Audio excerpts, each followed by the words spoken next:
সকালের কাজকর্ম সেরে আসার পর এই যে স্নান করে আসাটা যে কি শান্তি, কি বলবো। এমনিতে তো ফ্রেশ ফিল হয়ই, এছাড়া মনেও একটা আলাদা শান্তি যে হ্যাঁ একটা পালা ঝুঁকলো। এর পরের স্টেপ হচ্ছে দুপুরের রান্নাবান্না। সকালের পালাটাই না খুব বেশি ঝুঁকি, জানো তো। রান্নার সাথে সাথে আরও ঘরের আদার্স কত কাজ থাকে। যাই হোক, স্নান টান সেরে এসে মুখে হাতে পায়ে সব ক্রিম মেখে, যেহেতু শীতের বেলা, সিঁদুরটা পরে চলে এসেছি সোজা আমার ব্যালকনিতে। বেশ কিছু ফুল রয়েছে, তো কয়েকটা গাঁদা ফুল তুললাম, তুলে গাছের ফুল দিয়ে ঠাকুরের পুজো দিলাম।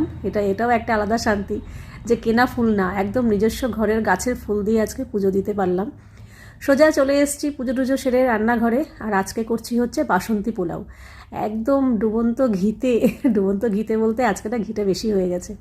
যাই হোক, একদম ঝরঝরে বাসন্তী পোলাও। আর সাথে কি আছে জানো তো, বাসি খাসির মাংস। আগের দিন তো সরু চালের ভাত দিয়ে খাওয়া হয়েছে, আর আজকে হচ্ছে বাসন্তী পোলাও দিয়ে।